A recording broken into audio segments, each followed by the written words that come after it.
उसमें खड़े होके बोल रहे हैं ये कोई बात है। तो मैंने उनको कहा कि आप इसमें जाइए तो उनको थोड़ा सा, हर चीज़ का दर्द होता है ना, जब थोड़ा बहुत दुख होता है तो वो दुखी मन से क्या कहना है वो नहीं, अपनी बात को टालने की कोशिश करते हैं। ना आपदा में खड़े हुए, ना वाटर कमीशन में जो हम हिमाचल के लोगों के अधिकार की लड़ाई लड़ रहे हैं उसमें खड़े हो रहे हैं। सिर्फ विधानसभा में किस तरह उनका ध्यान अखबार में उन सुर्खियां बने, उस दृष्टिकोण से वो आज विधानसभा के सत्र में आते हैं। आज तो पहला दिन है, आज तो थोड़ी शांति से बैठे रहे, लेकिन जैसे उन पर दबाव बढ़ेगा तो वॉकआउट की प्रक्रिया भी शुरू हो जाएगी। सर दूसरी तरफ बीजेपी जो है सदन के भीतर और सदन के बाहर जो है वो 12 महीने में 12,000 करोड़ का कर्ज लेने को लेकर सरकार को घेरती नजर आई है सर। उस पर आप RTI डाल के पता कर सकते हैं। अब उनके बोलने से तो कभी हम मान नहीं सकते।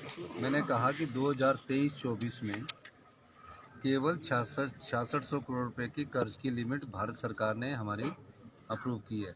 बीजेपी के समय 14,000 करोड़ की कर्ज की लिमिट थी 22-23 में, और सारा अवेल किया उन्होंने। हमको पूछ रहे हैं, तो झूठ जितना भी सच से टकराएगा, बार बार टकराता है झूठ, किसी न किसी रूप में बदल कर आता है झूठ, लेकिन जीत सच्चाई की होती है। सर कांग्रेस वर्किंग कमेटी की बैठक में जा रहे हैं आप? हाँ, अभी तो मुझे कल ही चिट्ठी मिली है।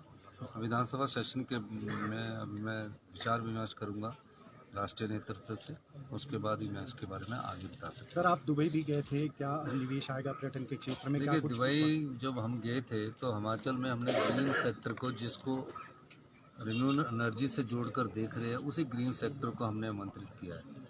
और मैं आपको एक बताना चाहता हूँ कि कांगड़ा के इतिहास में पहली बार सबसे बड़ा पेप्सी को 270 करोड़ रुपए का कारखाना लगाने जा रही है इंदौरा में, जिसका शिलान्यास करने में कल इंदौरा जा रहा है। तो सबसे बड़ा, ये सबसे बड़ा निवेश है। भारतीय जनता पार्टी के समय इन्वेस्टमेंट मीट होती रही, 36 करोड़ रुपए उन्होंने इन्वेस्टमेंट मीट पर खर्च कर दी है, लेकिन इन्वेस्टमेंट आज तक नहीं आया। ये पहला इन्वेस्टमेंट हमारी सरकार की कमिटमेंट को दर्शाता है कि हिमाचल को आत्मनिर्भर बनाने की दिशा में हम आगे बढ़ रहे हैं। डॉक्टर्स की रिटायरमेंट एज पर कोई पुनर्विचार किया जा रहा है? नहीं, डॉक्टर की रिटायरमेंट एज तो हमें जरूरत है डॉक्टरों की, तो जब तक डॉक्टरों की एज हमें जरूरत होगी हम उनको एक्सटेंशन देते हैं। सर ये कहा गया है कि एक्सटेंशन 65 की जाएगी जरूरत विशेषज्ञ के डॉक्टर साथ। हाँ जी? 65 एज की जाएगी विशेषज्ञ डॉक्टर की। 68 नहीं, अभी डॉक्टरों की कमी संख्या बहुत कम है। सर कोरोना वॉरियर्स आज भी विधानसभा के बाहर बैठे हुए हैं, उस पर कुछ कहेंगे सर?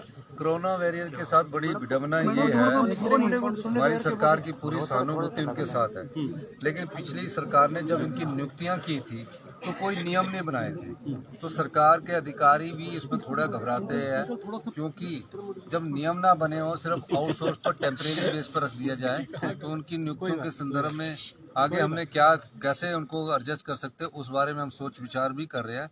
लेकिन कोरोना वॉरियर के मामले में अभी सरकार ने सोचा कि जब कभी इंटरव्यू हो तो उन्हें कैसे 1 नंबर या 2 नंबर या नंबरों के हिसाब से उनको कैसे एडजस्ट किया जा सकता है, उस दृष्टि से सरकार विचार कर रही है।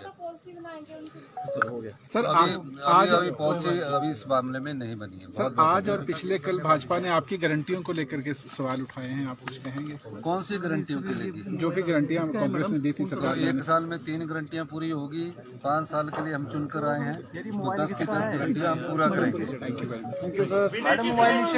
विनय जी आप कहाँ जा रहे हो?